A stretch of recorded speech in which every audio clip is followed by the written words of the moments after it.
بسم اللہ الرحمن الرحیم۔ السلام علیکم ورحمۃ اللہ وبرکاتہ۔ ایک مرتبہ نبی کریم صلی اللہ علیہ وسلم اور حضرت ابوبکر صدیق رضی اللہ تعالیٰ عنہ، حضرت عمر فاروق رضی اللہ تعالیٰ عنہ اور حضرت عثمان غنی رضی اللہ تعالیٰ عنہ، یہ بزرگ حضرات صحابہ حضرت علی رضی اللہ تعالیٰ عنہ کے مکان میں تشریف لے گئے۔ اس مبارک مجلس میں سرور کونین صلی اللہ علیہ وسلم اور چاروں خلفائے راشدین موجود ہیں۔ حضرت علی رضی اللہ تعالیٰ عنہ اور ان کی زوجہ محترمہ حضرت فاطمہ الزہرا رضی اللہ تعالیٰ عنہا مہمانوں کی خاطر تواضع کرنے کے لیے ان کے پاس جو سب سے بہترین چیز تھی وہ پیش کی۔ ایک شہد کا پیالہ، وہ خوبصورت اور چمکدار پیالہ تھا۔ اتفاق سے شہد کے پیالے میں ایک بال گر گیا۔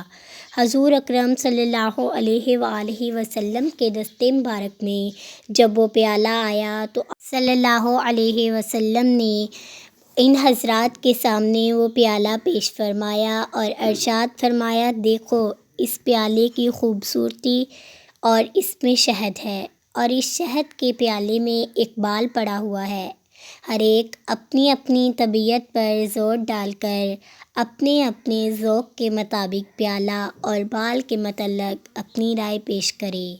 حضرت ابوبکر صدیق رضی اللہ تعالیٰ عنہ نے فرمایا، اللہ کے رسول صلی اللہ علیہ وسلم کے نزدیک مومن کا دل طشت سے زیادہ روشن اور چمکدار ہے، اور اس کے دل میں جو ایمان ہے وہ شہد سے زیادہ شیریں ہے، لیکن ایمان کو موت تک حفاظت کر کے لے جانا بال سے زیادہ باریک ہے۔ نمبر 2، حضرت عمر فاروق رضی اللہ تعالیٰ عنہ کے سامنے جب یہ پیالہ آیا تو حضرت عمر رضی اللہ تعالیٰ عنہ نے فرمایا، یا رسول اللہ صلی اللہ علیہ وسلم، حکومت اس طشت سے زیادہ چمکدار اور روشن ہے۔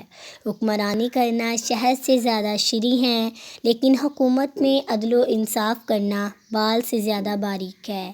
نمبر 3، حضرت عثمان غنی رضی اللہ تعالیٰ عنہ نے فرمایا، یا رسول اللہ صلی اللہ علیہ وسلم، میرے نزدیک علم دین طشت سے زیادہ روشن اور علم دین سیکھنا شہد سے زیادہ شیریں ہے، لیکن اس پر عمل کرنا بال سے زیادہ باریک ہے۔ نمبر 4، حضرت علی رضی اللہ تعالیٰ عنہ نے فرمایا، یا رسول اللہ، میرے نزدیک معزز مہمان طشت سے زیادہ روشن ہے اور ان کی مہمان نوازی شہد سے زیادہ شیریں ہے، اور ان کو خوش کرنا بال سے زیادہ باریک ہے۔ نمبر 5، حضرت فاطمہ الزہرا رضی اللہ تعالیٰ عنہا فرماتی ہیں، عورت کے حق میں حیا اس طشت سے زیادہ روشن اور چمکدار ہے، اور اس کے چہرے پر پردہ اس شہد سے زیادہ شیریں ہے، اور ایک غیر مرد پر نگاہ نہ پڑے اور غیر مرد کی اس پر نگاہ نہ پڑے، یہ بال سے زیادہ باریک ہے۔ نمبر 6، حضور اقدس صلی اللہ علیہ وسلم نے فرمایا، اللہ کی معرفت اس طشت سے زیادہ روشن ہے۔ معرفت الہی سے آگاہ ہو جانا اور معرفت الہی حاصل ہو جانا اس شہد سے زیادہ شیریں ہے، اور اللہ کی معرفت کے بعد اس پر عمل کرنا یہ بال سے زیادہ باریک ہے۔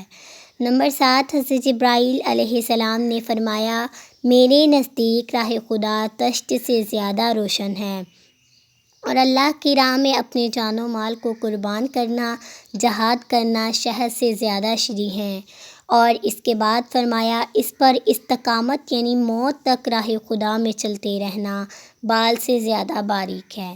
نمبر 8، اللہ تعالیٰ فرماتے ہیں، جنت میں اس طشت سے زیادہ روشن ہے، اور جنت کی نعمتیں اس شہد سے زیادہ شیریں ہیں، لیکن جنت تک پہنچنے کے لیے پل صراط سے گزرنا بال سے بھی زیادہ باریک ہے۔